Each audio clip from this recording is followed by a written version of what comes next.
प्रवर्तन निदेशालय ने सोमवार को दिल्ली के स्वास्थ्य मंत्री सत्येंद्र जैन को मनी लॉन्ड्रिंग से जुड़े एक केस में गिरफ्तार कर लिया।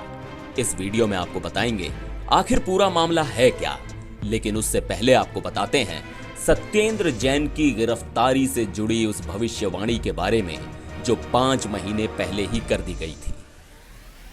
दरअसल आम आदमी पार्टी के नेशनल कन्वीनर और दिल्ली के सीएम अरविंद केजरीवाल ने सत्येंद्र जैन की गिरफ्तारी की भविष्यवाणी लगभग 5 महीने पहले यानी 23 जनवरी 2022 को पंजाब चुनाव से पहले कर दी थी। उस वक्त उन्होंने डिजिटल प्रेस वार्ता में कहा था कि सूत्रों से जानकारी मिली है कि केंद्र सरकार सत्येंद्र जैन को गिरफ्तार करना चाहती है। 5 राज्यों में चुनाव को देखते हुए जांच एजेंसियां सक्रिय हैं और पंजाब चुनाव के मतदान के कुछ समय बाद केंद्र सरकार सत्येंद्र जैन को गिरफ्तार करवा सकती है। सुनिए केजरीवाल ने क्या कहा था।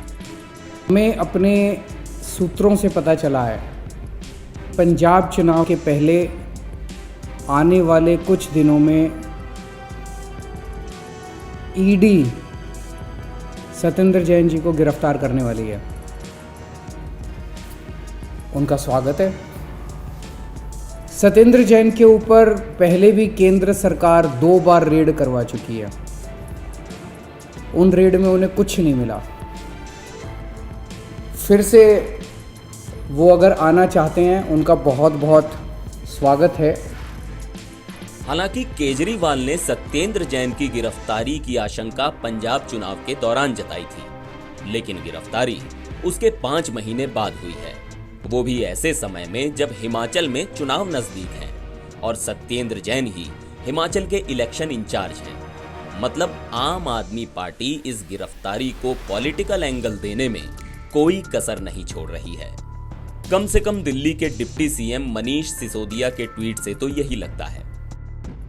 सिसोदिया ने इस गिरफ्तारी का तीखा विरोध करते हुए ट्वीट में लिखा है कि सत्येंद्र जैन के खिलाफ 8 साल से एक फर्जी केस चलाया जा रहा है।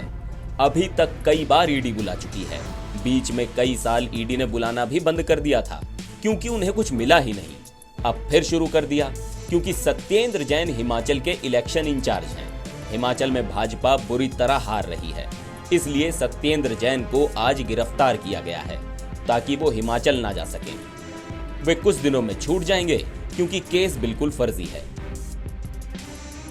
उधर सत्येंद्र जैन की गिरफ्तारी की खबर आते ही कुमार विश्वास ने तंज कसते हुए एक ट्वीट कर डाला। कुमार ने लिखा, ये केस जब पहली बार आया था तो मैंने भरी पीएसी में सत्येंद्र जैन से जवाब मांगा था। बौने ने उसे सपत्नीक मेरे सामने रोने धोने के लिए बिठाया। मैंने कहा निजी संबंध अपनी जगह, पर इसका जवाब दो। तो आजकल पंजाब का वसूली प्रमुख बना नया चिंटू कागज फैलाकर बोला, सर मैं सीए हूं, कोई गड़बड़ नहीं है। चलिए आपको बताते हैं कि सत्येंद्र जैन की गिरफ्तारी आखिर हुई क्यों। दरअसल आप नेता के खिलाफ सीबीआई ने 2017 में एक एफआईआर दर्ज की थी। जांच एजेंसी ने यह FIR prevention of corruption act के तहत फाइल की थी। ईडी का केस इसी एफआईआर पर आधारित है। सीबीआई ने अपनी एफआईआर में सत्येंद्र जैन पर मनी लॉन्ड्रिंग का आरोप लगाया था। उसका कहना था कि ये मनी लॉन्ड्रिंग 4 कंपनियों के जरिए की गई। ये कंपनियां सत्येंद्र जैन से जुड़ी हैं। पिछले महीने ईडी ने सत्येंद्र जैन के खिलाफ बड़ा कदम उठाया था।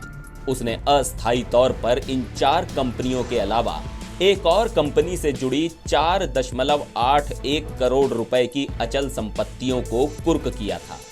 इन कंपनियों में Akinchan developers private limited, Indo metal impex private limited, Prayas info solutions private limited, Mangalayatan projects private limited और JJ ideal estate private limited शामिल हैं।